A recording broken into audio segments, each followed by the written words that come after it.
Good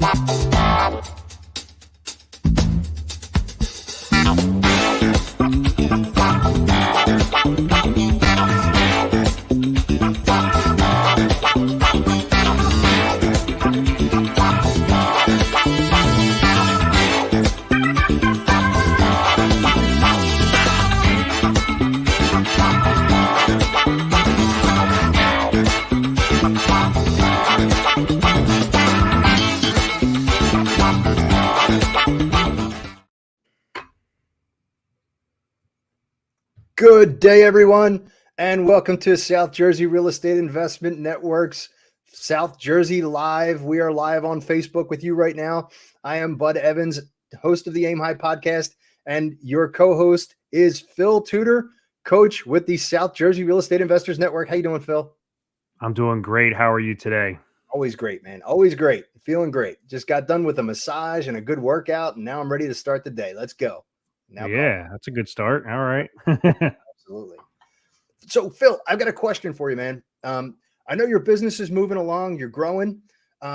So looking at scaling, right? It's no small feat. Like whether you're a realtor, a real estate agent, or investors like us, it takes dedication, hard work to create efficiencies and make sure that everything runs smoothly. The rewards are worth it, though. If you guys are watching right now, if you can increase efficiency, it's a lot less stress. Phil, how stressed are you by trying to scale at this point in time with your business growing and, getting more rental properties, working on all those flips simultaneously? I wouldn't say I'm too stressed because I've done it before. Yeah. So it's a repeatable process that we proved. And I would say I was stressed the first time around, working out all the idiosyncrasies and the glitches in the process and the feedback from the team members and stuff like that. So this time around, I definitely have a whole test pilot that I could compare to, and be able to build off of. So I'm not as stressed this time. Right. Makes it a lot easier. I remember when I was first scaling with my last company, JKS Homes, we had a heck of a time, man. I found myself running around like a chicken with my head cut off. The benefit that people have, in the South Jersey REIN is that they don't have to go it alone. There are plenty of resources out there that we can help them figure out the best way to scale their business, books, seminars, and then us as coaches and mentors, right? There's something out there to fit everybody's needs. And no matter where we start, the steps to success are the same. You've done it before. I've done it before. And now we have Aim High Properties. You identified the goals, you created the plan to reach them, and then you executed the plan, right? Absolutely. Yeah. Awesome, Absolutely. man. So I found, and correct me if I'm wrong here, but the key to staying organized and consistent was in our efforts, right? To make sure all our tasks were clearly outlined. I know, dude, we love that tactile whiteboard, right? Because you can reach out and touch it. You can move things around, erase it, write with a pen, a dry erase marker, and smell it, right? So you got all those things. And once you have that down pat, I mean, everything falls into place, right? Yeah. Yeah. I mean, and now obviously we have the virtual world of that, right? Not the traditional smell the dry erase marker, brick and mortar. So use a lot of technology to your advantage. And I'm sure we'll get into that. I have some tools I'd love to drop, some past experiences and things that we've vetted out. And I'd be curious here too, what you've used within your business. Yeah, absolutely. And that's what we're here for today. We're going to put this all together and we're going to get cooking, buddy. So let's jump right into it and talk about those processes that you use in order to scale your business. How did you used to do it and how do you do it now? So yeah, good question. Last week, we talked, or 2 weeks ago. Sorry, the holidays got me messed up. Happy New Year's, everyone, belated. Is we talked about first is like identifying those systems, right? What were those repeatable processes, and then creating systems and protocols around them. And one of the tips that I had shared was that we were advised by our mentors is to record ourselves through some of those processes, right? Those repeatable things that we kept finding ourselves in a position of doing, and we noticed that those were like kind of the low lying fruit that we could get off our plate and compensate and afford for another employee or a team member or whatever to handle that task. So once we started the building blocks of like what we talked about a couple weeks ago, systemizing and documenting, then we were able to put that to work through like high level systems. Like, for instance, the one that we really leaned on a lot was teamwork, and it was a task based system. So then we just took and just automated all of those systems, put them in the life cycle is what we've come up with, over the years, is creating a life cycle of a property, right? From start to finish. What are the different phases it can go through? We would call it acquisitions to redevelopments to sales and to either a rental or just completely sold off your books, right? So then we would take each one of those respective tasks and we would add them into this software called Teamwork. It was a really good tool because each thing had a time sensitive trigger to send notifications and things like that to each of the different team members. So, yeah. But once you get all because you can find these fancy softwares all over the place, like Teamwork, but you need the systems and documents to be able to, input into it and kind of give the foundation to it there, Yeah, or the right. framework. Yeah. When I started, we were using, Excel, and then we transitioned into QuickBooks, or not QuickBooks. Yeah, we still use that though. No, the Google Drive. We were using Google Sheets, and we had a folder system set up in Google Sheets. And then that became just more of a redundant system. And we use Asana now as our tasking software, which is very similar to Trello. But there are so many different things that you can use. Yeah, for sure. Hey, and just by the way, I just want to let everybody know we are watching the chat there. If you got any questions, drop them in there. We would love to hear from you. We'd love to see where you're watching from as well, too. Drop us your location, a little emoji would be awesome. Absolutely. Yeah. All right, man. Now, when you're using those systems and you're setting them up, what procedures or processes did you use, and who created the workflow for you? Did you do that all yourself, or did you create a team around you? So, my partnership was with Coach JP back then, right? And Yeah. that was him and I worked it. He did most of the work. He brought the tool to the plate, but then we would talk about things and we would, revise them, and adjust. We go back to the drawing board. So you kind of have like your own, like, I guess, behind the curtains management side of things. And then as you introduce your team, you also want to incorporate your team's feedback to what's working and what's not working and make adjustments, accordingly there. So yeah, so there was a large push on the back end before it went live, right? We'll just put it that way, like the beta version. There was a large foundation of the framework being built out and everything like that. And then it was you just got to put it to test. We put it out there to the team members, and then I would say too, like, these topics that we're sharing between the last 2 weeks or 2 weeks ago and now are very, very similar, right? Because we had to identify who were those positions or what positions there were, right? And it starts to like, make itself present to what you would want to do for your company, right? As you start to like categorize these tasks, you start to say, oh, well, that's an acquisitions team member or that's a redevelopments team member, right? They started to make sense and really, make themselves present, these positions. And then we'd hire those positions, really. I mean, from there, we would use tools as well, like upwork.com, to find individuals, freelancers. Upwork.com, that is a really good tool. And then we would even do like hiring ads, basic, Facebook or even on Craigslist, things like that. And we would say we're hiring for those positions. And then it's like a whole nother process in itself. Like I kind of joked 2 weeks ago, it's like processes start making new processes or processes that have their own processes. So then you had the hiring system, really, that was a big component to after, like, we knew what we were doing on a day-to-day operations. We had already done 30 plus flips or whatever at that time, so it was very clear to us what we knew we could, hire team members for. But then the new system that came apparent then was like, oh, well, how do we vet people correctly to fit our team and to fit our culture and to be able to run with these tasks? My experience is you can create a wonderful task-based system for a team, but if you don't have the right team members on the bench, it's never going to work. It'll never take flight. Yeah, so one of the things that I did in building my team, and I made this mistake the first time, was a lot of people in real estate, when they're investors, look at, I need more leads, I need more leads, I need more leads. So the first thing they do is they grab a lead generation person, not realizing that they are going to overload themselves with work, right? Because we are vetting all of those properties that we're looking at. We have to do the calculations. We have to do the rehab estimates. We've got to go walk those properties. So you find yourself getting overwhelmed quickly. Did you find that was the case? No. And the reason being is because we thought of that in advance, right? It was because of the KPIs. Right. So it's like when I coach one-on-one with my students as well, like I'm always talking about, like, you're a single sole proprietor right now, you're a solopreneur, right? And you have goals of like, all right, I do want to systemize, document, and build out a team. Well, start conducting meetings one-on-one yourself. You know what I mean? As if you're sitting in front of your board members or whatnot, and it feels weird and awkward, but it's very, very valuable because you will start to develop your own KPIs, Yeah. what your bandwidth is and what you can or cannot handle. So if you hand off a task to somebody with KPIs, you're set up for success because they're not going to go ham or go overboard on it and then pump you full of 50 leads when you can only handle 10 leads a week, or Yeah. something like that. So Yep. yeah. Yeah. And that's a great point. One thing that when I started over, I realized was that I needed someone to organize my life, my calendar, my workflow. So Mhm. the thing that I did first, and Phil, I don't, you were blessed to have the team that you were a part of because you guys all kind of ran together. And even though I had coaching and mentorship, they were telling me some information that was not exactly correct. They were telling me you need more leads, you need to do this, you need to do that. And that's how I found myself in that position.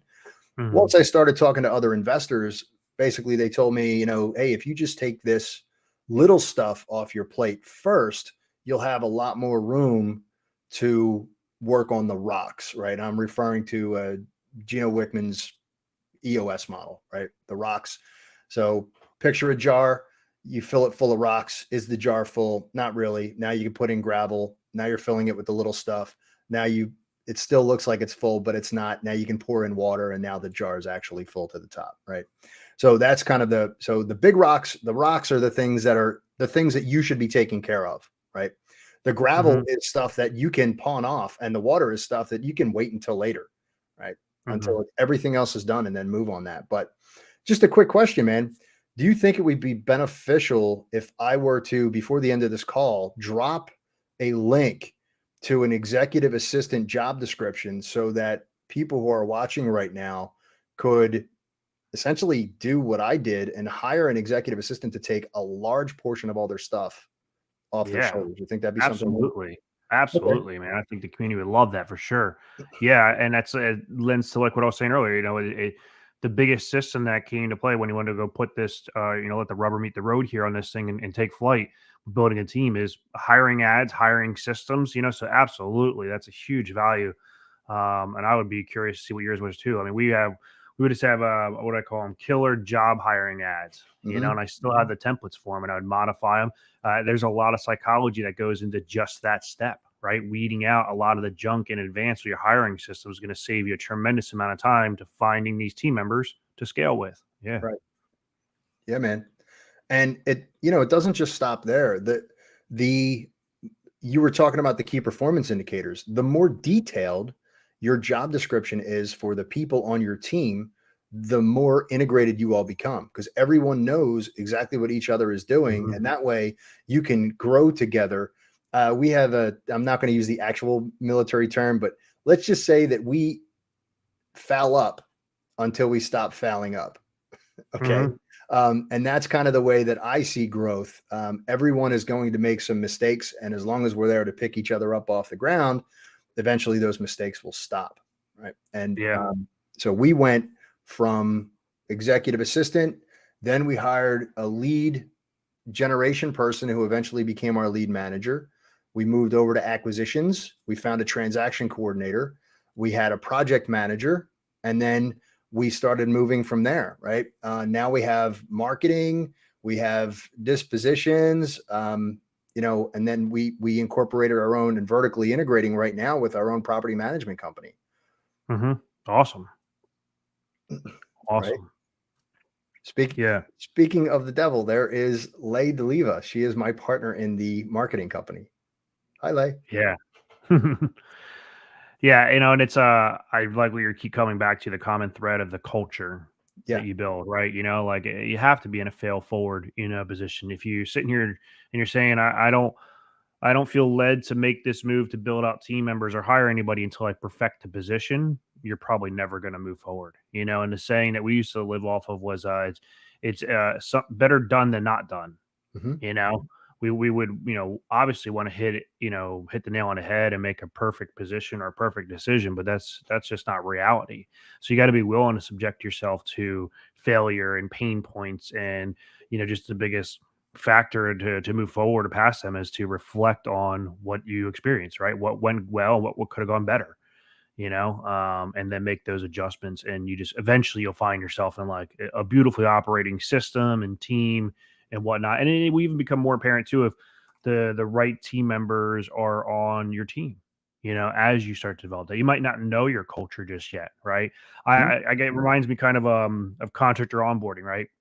I teach a lot of the students. I'm like, you know, I teach them the system, right? It's a 6-step system that I put together in order to hire onboard contractors. But before they go out and doing it, I want them to, before they even build their list, I want them to put down the top 10 characteristics of their ideal contractor, you know, and then realize that you're never going to find a 10 out of 10. It's very, very rare. But your goal is to find these 8 or 9 out of 10s. And sometimes you find a diamond in a rough, 6, 7 out of 10. And you just have to ask yourself, am I willing to put more energy in this relationship and build it up? So, that's important. I think when you're going to go put this in place and scale up, is to sit back and look at like, who are my quintessential, my ideal people to work with, right? Mhm. High levels of work ethic, good levels of communication. What are these characteristics? Write them down, and then literally have that either on the forefront of your mind if you memorize them, or out in front of you on a list when you're making phone calls or doing interviews, to see if people are lining up with where you want to run your business. Yeah. Exactly. And collaboration is also key, right? So as long as Hmm. everybody has their points met and their positions met and their positions made, then you guys will all be able to work together in a better sense, right? Hmm. So now we talked about procedures, we talked about systems and how those systems integrate, but now do you have, when you're scaling, do you create any kind of checklist or plan? Yeah, yeah, that's that teamwork, just automated digitally system. What is that? What we used. It has the checklist. It says it's literally like, and it's so ingrained in my mind now that I did it so much that like I don't even need to access it. And I'm not saying that's a good thing, but like, you know, it was very effective at getting me into a routine. So like when a project goes live, right? For me, it's like all hands on deck was our saying. And it was like all systems go, and all these tasks would green light in my system, right? Once acquisition said, yes, we're moving forward, boom, me as redevelopment's team lead, I would get, all right, order all your inspections, start your scope of work, start your hiring process for your contractors. You know what I mean? All that jazz had to be done by a certain time period. And I'll share with you a quick story. I actually went and called my old partner, Coach JP, and thanked him tremendously for pushing us that way. He was the quintessential leader of all of it. I would say I was the number two in that realm, and he always led with that beacon of light. And implementing things that he was taught from his mentorship, and it was just non-negotiables, right? And the story is that I recently had a lead from a wholesaler. It was a property down at Cape May Courthouse. It was in a zone that had septic and well, and I was already programmed in my mind, get inspections Mhm. ASAP, right? And I teach all my students, I'm like, don't be the ones that pick up contracts that are as is. Well, of course, they want to sell me an as is contract. I'm like, okay, I like the numbers if the septic and the well check out. Right. I can't know if they're checking out before when I'm walking the property. I have no idea. I can ask the people living there, but who knows, right? So I asked the wholesaler. I said, "What's your deposit system?" Right? He says, "You looking for 10,000? 10,000 is more than I like to put out.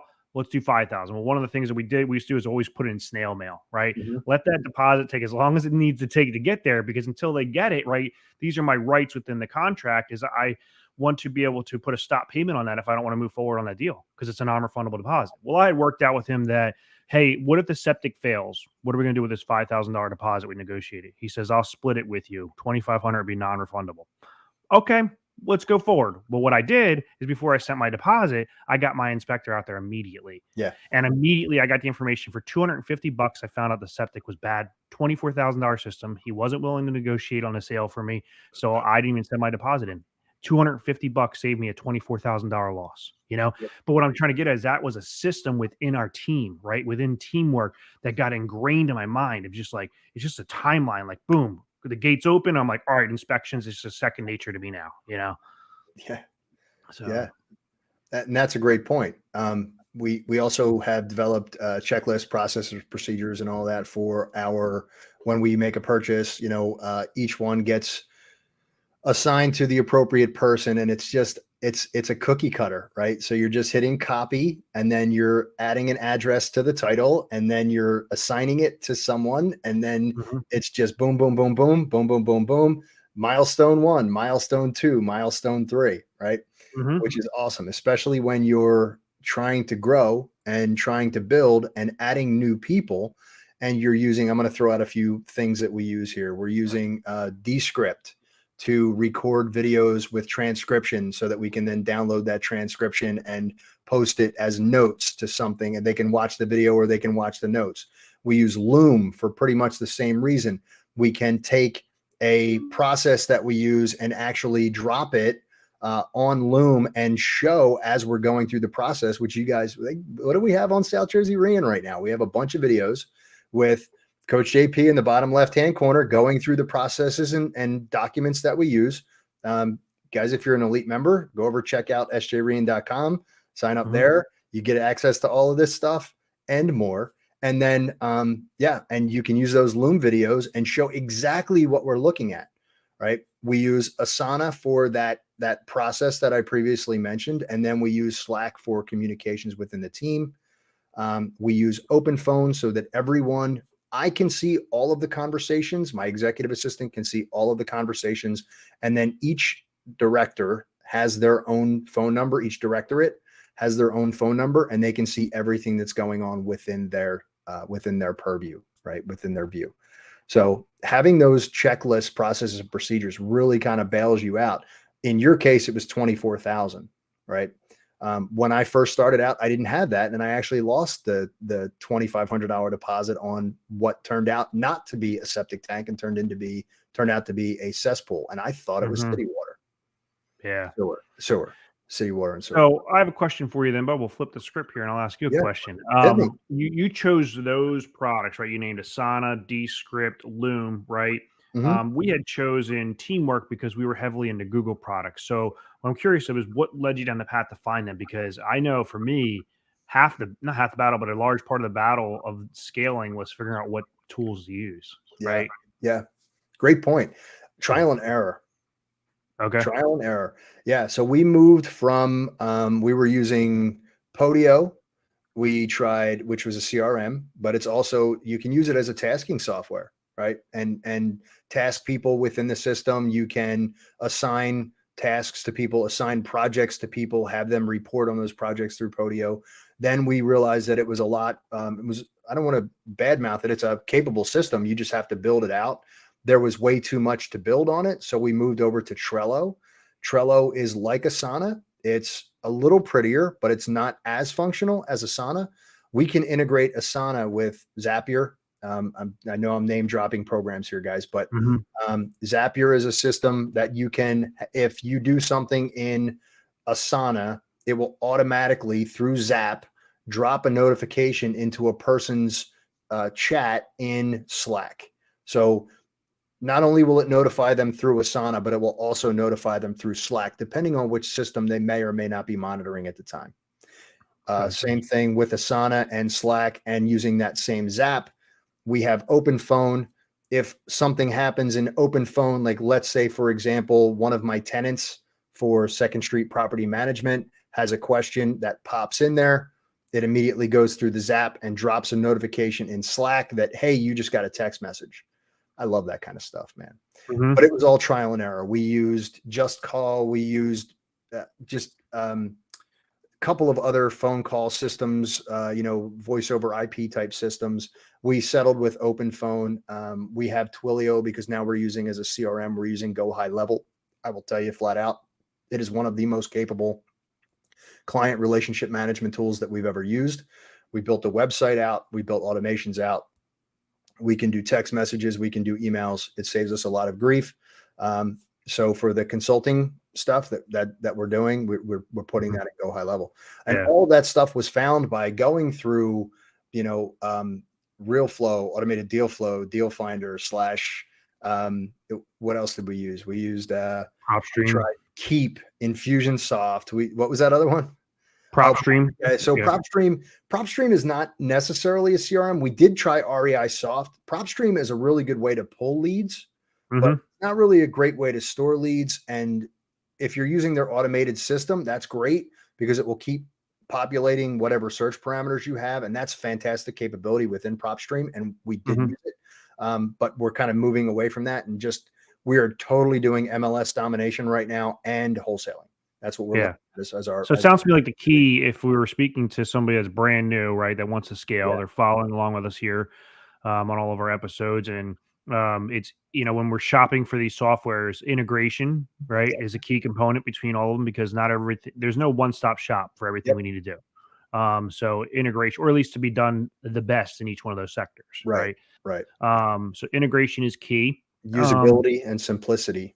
And for me, I am looking at price point, right? I'm looking Mhm. at, is it a Yeah, monthly, yearly subscription because I have to trial run these things, and I do know it can give. It reminds me a little of anxiety of like if you get a system fully up and running, like it takes a lot of work at times with these systems to put your imprint your company into it, right, per se. And then if you got to switch to another one, it's kind of like a demoralizing process, and it's like, oh man, I got to do another 24 hours of admin, IT work on a software here. So I think it's good to be able to test run, trial run, get in and out real quick, run it through its test real quick to see if it fits what you're looking to do before you really start moving forward with it. Right. So yeah, yeah. yeah, and all of that stuff is extremely important, especially when your team grows. So when we started out, we had, I was a solopreneur. Then I got Ron. He joined me. Everybody needs a Ron. Ron is like a walking advertisement for the company that I used. Um, then we have we picked up a couple of other people, and then we picked up Lay, and we picked up another person and another person. We had 3 people in acquisitions at the time, and the communications just got longer and longer and fewer and farther between. Right. So we were doing our staff meeting on Tuesdays. Then, how do you keep in communication? Well, integration, simplicity of use, and usability, and then price point too. I'm not going to name the CRM that we were using, but it was like, have you ever downloaded an app on your iPhone or your Android and you missed the little terminology above the app when you downloaded that says in-app Yeah, purchases, purchases. Yeah. right? And the next thing you know, that app is costing you $50 a month. Well, imagine if you get a program and you put it on your computer and you start to use that computer, and each time you try to use a different integration or system or automation, it charges you. And the next Hmm. thing you know, you're paying $1,200 to $1,500 per month for the CRM. No joke. No joke. Yeah. Not fun. Not Exactly. fun for sure. Exactly. So we simplified that. We've moved a lot of our processes in-house. We've integrated, and vertically integrated a lot of the processes that we have in several of the companies. Hmm. Yeah, we used before we move on to the next topic, we used WeVideo where we did a lot of our screen recording. That's exactly what you see if you're an elite member on the South Jersey Real Estate Investor Network. Those were recorded with WeVideo screen share, but anything, would be fine in that area. But yeah, I just wanted to. So for us, it was teamwork, a lot of Google products, Google Drive. Still to this day, I use Google Drive for the sharing capabilities. Um, Integrations with all their pieces of software important to me between Google Sheets, Google Docs, all that stuff is really helpful Yeah. when you peel back the layers on it all. So yeah. Yeah. And for Gloria's edification, because she's looking like she may be getting ready to scale, Loom is free. It is absolutely free to start until you expand. So you can go in there and you can create your videos with your how-to, walking through, say, your rehab checklist and exactly Mhm. what you expect, and then upload that video to, I don't care if it's just a Google Drive. Um, Perfect, right? And put it in. We use Library as our holding place for all of our stuff. Mhm. And drop that video in your library. And anytime somebody has a question, go back, pull it. Hey, Sure. this is Yeah. how you enter a rent transaction in Buildium. which is our rental Yeah. property software. And this is such a huge point. Like I know we talked about it 2 weeks ago when we were doing live of Mhm. systemizing documenting, but I want to reiterate it again. If you plan on scaling, if this is a goal for you down the road, right, then you do not want to get everything stored up in your head, right? You know how to only operate the softwares and the systems and the documents because then when you hire somebody and you're busy with your day-to-day operations, you then have to somehow balance your day-to-day operations and sit down and train them personally face to face. That's why we talk about this Loom, WeVideo, and stuff like that. Because if while you're building your systems and documents, as you're getting ready to scale and you're recording yourself, now when you hire somebody, it's just share a document to them, Yep, and you're still running your day-to-day operations, not being distracted by hiring or training. exactly. And that's huge, man. And, you know, Mhm. I know you guys talked about documentation and processing, you know, yeah, your documentation and processes a couple of weeks ago before, before the holidays, but this is all integrated, right? This is all intertwined. Everything that we're talking about here, all of these 12 steps that we're giving in this, short series of 12 steps, guys, this is how you build a business from the ground up. So, let let's move on when you're ready, Phil. Yeah, yeah, for sure. Okay, so Um, Good. we built our company. We've got our processes and procedures and checklist. We're all squared away. We've got our training videos. We've got our training documents. We've built our library. Our people are getting brought in and they're spun up. And now we've scaled and we've increased let's say we've gone from just solopreneur, Bud or Phil running around doing everything to now we have 4 different departments: acquisitions, construction, or rehab. Not, I know you guys had it set up a little bit different than me. Transactions and dispositions. I had 4 portions of the company Mhm. that were from the purchase to the execution. We'll call it execution because when I say dispositions, it could mean flip to somebody, it could mean wholesale it out to somebody, it could mean rent it. To me, the majority of the time was rent as opposed to the majority of the time being flip or wholesale, right? So Mhm. we called it dispositions. So that being said, now how do you follow up with your people and ensure that they're doing everything that they're supposed to do? Yep. Weekly meetings. Hmm. That's the full circle, right? This is the way you pull it all together, and that's leadership, right? And I wouldn't definitely encourage you don't go crazy at meetings. My thing was any new position I bring on, initially we have a weekly meeting. We have a high level cadence until I feel like they are going from the crawling stage to the walking stage to the running stage. So Hmm. my bookkeeper is a very good example. When we first met, found her on Upwork. I posted the hiring ad, found her on Upwork. We met weekly for a good period of time, a few months, at least 3 months. And then once she got the chart of accounts and everything set up for our QuickBooks and everything like that, then it became once a month. And now we only talk when there's an issue. She's fully self sustaining and running and knows how I like to operate. And that's Right. it. So the meetings are, in my opinion, high frequency in the beginning to eventually, letting them run on their own Right. with just, still touching gloves every so often. Now, freelancers, let's talk about them because they can take a lot off of your plate, right? Mhm. Virtual, it doesn't matter. So, a big misconception is when someone says virtual assistant, they're talking about someone from overseas. And that is, in a lot of cases, true. Okay. I do use overseas virtual assistant companies to help me pick people up and hire people. On the other hand, I also have people who do transcription for me, and they are in the United States. Phil, is your bookkeeper U.S. or foreign? Yeah, she's in Texas. Yeah. So virtual just basically means you're not meeting your brick and mortar office, That's Exactly. it. They could be Exactly. just down the road from me too and be a virtual position. Right. And don't be afraid to pay a little bit more for someone who's of higher quality. A lot of times I see students and clients who want to go out and hire a $4 or $5 employee who has no education in the field and they pay for it later. Right. So if you have like the transcription person that we just hired to help us take a video, transcribe the video, create a new course, that cost me $500. And it took, a few hours to get it all done, transcribed, hyperlinks added, and whatnot. Now, yeah, exactly, Gloria. You get what you pay for. You're absolutely right. Now, there are a lot of different ways that you can do it. But going back to that follow up question, um, your checks and balances, and you're running those on weekly. people have to be held accountable. I don't care where they're from. I don't care who they are. I have an accountability coach for fitness. I have an accountability coach for my podcast. I have an accountability coach for YouTube. You know, Lay will tell you, I drive her crazy with all of the training that I go through, that I'm trying to get through all the.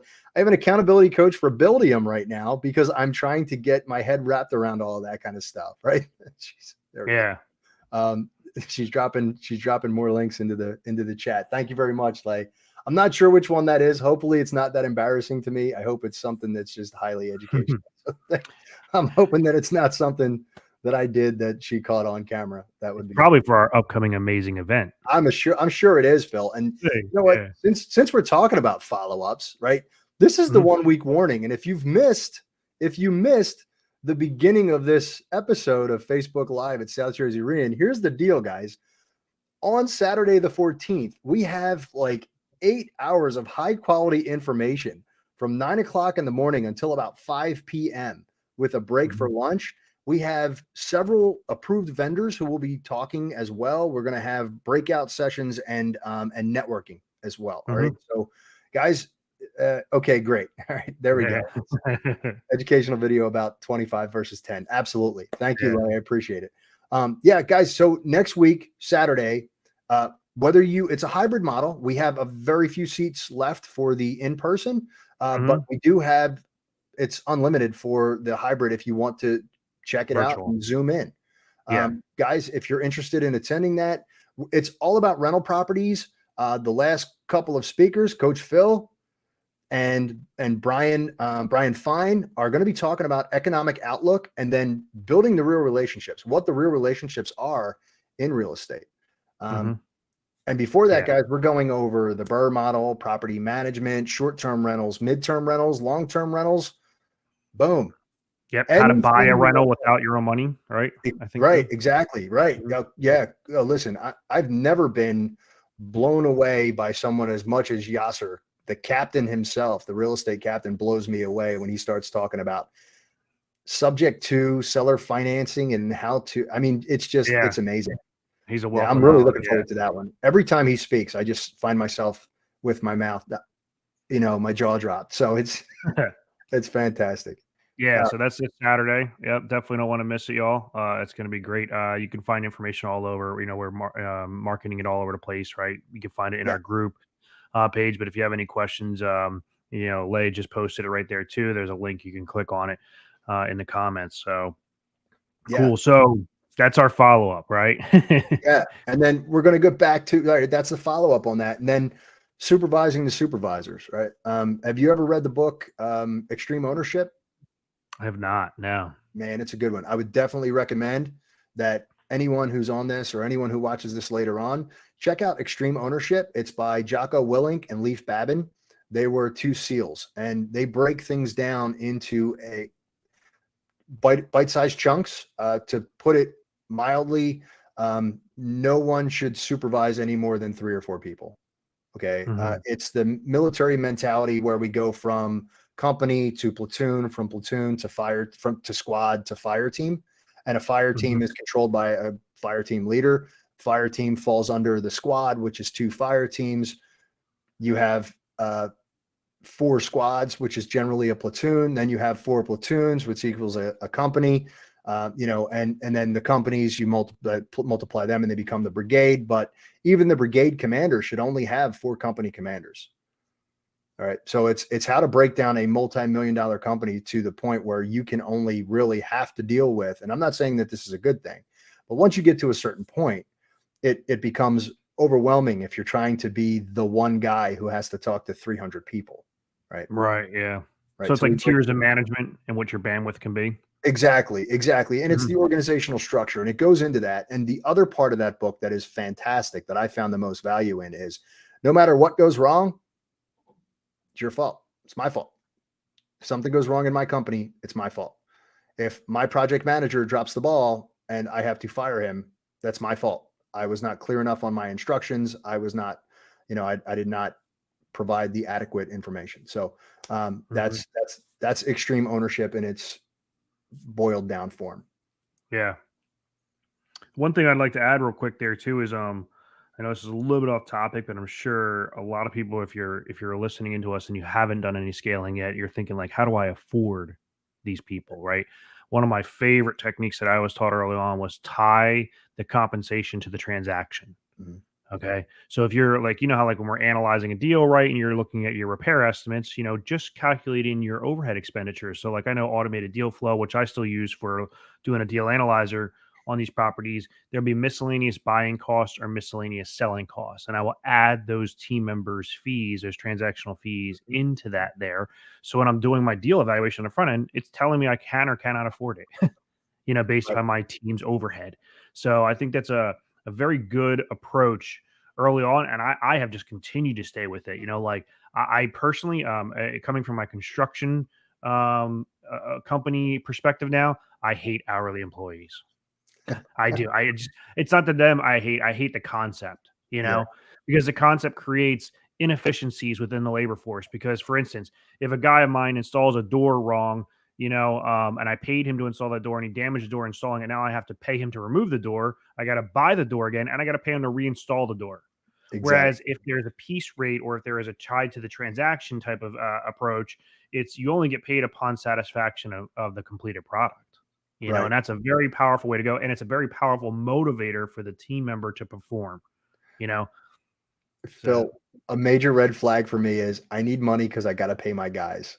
Right. yeah. When you're talking to a general contractor, guys, and he hits you with those words, run. That is a major red flag. That GC cannot maintain his own finances, knowing that he Absolutely. signed a I know. contract that is based on draw schedules. Hmm. Yep. Exactly. So yeah, so I just wanted to share that because I can only imagine what maybe going through some new people's mindsets here, and they're looking at this going like, how do I afford a team, right? Because Yeah. business scaling a business can look expensive, and I get it, but you can tie it to the transaction. Like so, for instance, like I'll go down to the weeds with you real quick. Transaction coordinator for me cost me X amount of dollars per transaction to make sure all Mhm. my paperwork is in order with title company, so I don't have to deal with it. Right? They're an expert at that. I'm not, so I pay them to do that. Well, their compensation comes after closing. So when I raise the capital for the project, I'm raising that extra money to pay them. Mhm. Nothing's coming out of my pocket. In this game, the best position I've been able to get to is the only time I have to come out of my pocket is a temporarily capital front end inspections. Right? Remember, I Mhm. told you about the 250 I spent Yep. on a septic inspection. FYI, negotiation skills, it was 500, but when I found out it failed by verbal report and the wholesaler, the seller, wasn't willing to negotiate with me, I didn't need a formal report. So I picked up the phone and said, "Hey, you don't got to type up a formal report for me. Is there any difference in price?" Little tip. All right. There you go. So but like I might lose a little bit of money, but I'm willing to lose that money. I mean, you do need some capital in this game, but you can really stymie or put to rest a lot of upfront capital, even in hiring team members and scaling this operation by tying it to the transaction of when you raise capital or even when you sell the property or disposition process, happens. Yeah. Great point. Mhm. Absolutely great point. And then this brings us back to now we've gone through all that and the follow ups and then who has the checks and balances and then how you saved yourself money dealing with that inspector and tying all of this stuff to the actual transaction itself. Or in my project manager's case, 25% of the net profit. In my contractor's case, it was paid by the job by the draw. And then, our transaction coordinator, same as you, Phil, was by the job. Do you Mhm. track all of that information? We're going back to KPIs, right? Yeah. Yeah. I mean, and that's, well, I mean, yeah, I mean, how deep do you want to go? And I remember an accountant telling me, he was like, you can pay me to get as detailed as you want, but the information I'm going to provide you at the cost you're asking for it, how much is it worth it to you? Yeah, What's the value it brings, right? So how far do you go? How deep do you go into your KPIs? I think is a question that you have to sit down and ask yourself, what is the value and the return of that? Because it's either going to cost you time to do that, or it's going to cost you money for somebody to get to that information in the KPI. And that was absolutely. one of the wisest pieces of information that you taught me. And it was kind of like a light bulb went off like, yeah, what's really the point of me knowing my fuel cost per mile to get to a job site? It probably never going Government's to still matter only to gonna pay me. 58 cents, dude. Yeah. Or Government's maybe still at only this time, you know what I mean? Like maybe later on down the road, I'll need that if I have 50 vehicles on the road and I want to pinch some pennies across the board, exactly. But yeah, so KPIs are really important, to be able to measure that. I'll just give a couple examples, I guess, real quick. Is redevelopments KPIs were like idle time, because we realized it was a factor that, if controlled, can create a cost savings back to the company. And what I mean is, when we purchased a property, to starting construction was considered the idle time. And we wanted to shoot a goal of like less than 5 days or 7 days to start the project, because every day is costing us money, or holding costs and interest and utilities and property taxes on that asset. So if we could focus on that KPI, it would bring the cost down and, line our pockets on the back end. Yeah. So that was one. Other thing would be cost per square foot. Right, what our goal was as a cost per square foot for renovation. So I was kind of saying that because it was making me think, like, when I look at my renovation costs, like if I'm lumping in these transactional relationships into my renovation budgets, do I really need to separate them, or is that going to go into my cost per square foot of renovating a home? You see what I mean? Yeah. So, I think it is wise to separate it, because you don't want to go too far. What we did is we sat down initially and said, how much are we willing to spend on the front end of capital if we don't move forward with a deal, right? Because it did matter in that light, or that perspective, So we came up with, all right, we can afford $2,000 per deal between home inspectors, well inspections, septics, and mind you, not every single property obviously has all those features, but we had a cap. We sat down, drew it out, and kind of speculated and theorized what would be the maximum bill on the front end if we didn't move forward with the deal, if we didn't raise the capital. So I think that those KPIs, you have to look at what is the impact of the information that you're gathering, right? Yeah. What value does it bring you? Absolutely right. We track our cost per week based on a contractor, and then we measure that up against a 1 through 10 rating. And then if the contractor breaks the 10, which is the worst, and a 1, which is the best, right? Because it's the cost, right? The lower the cost, the lower the number. It's like golf, right? You want to shoot an ace, right? You don't want no handicap, though. No, exactly. No handicap. Never mind. I'm not going to go down that path, but right. But yeah, so we use those key performance indicators, and we do measure square feet just like you do, Phil. Absolutely. Great points on those, man.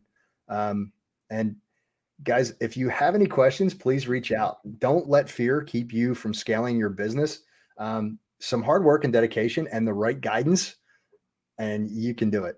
Absolutely. So anything is possible, and we wish you a lot of good luck on your success. Phil, anything else, man? No, I think you covered. I mean, just those KPIs, we can go on and on and on about it. Just don't worry. They will become apparent as you go down this path, of building out a team and scaling. You'll figure out what needs to be measured, right? Because it just comes down to, it's literally the acronym key performance indicator. You're trying to measure performance, right? So that you're making sure that you're getting the value out of the team member, and the business model is moving forward and not backwards, so absolutely. Yeah, I think we covered it all. Next week, what do we have coming up for our next topic, bud? Yeah, we got something special, Phil. Why don't you roll that clip? Yeah, here we go. All right, everyone, have a great Saturday. I love spending time with you. I know Bud does as well. Till next time, aim high, guys. Wow.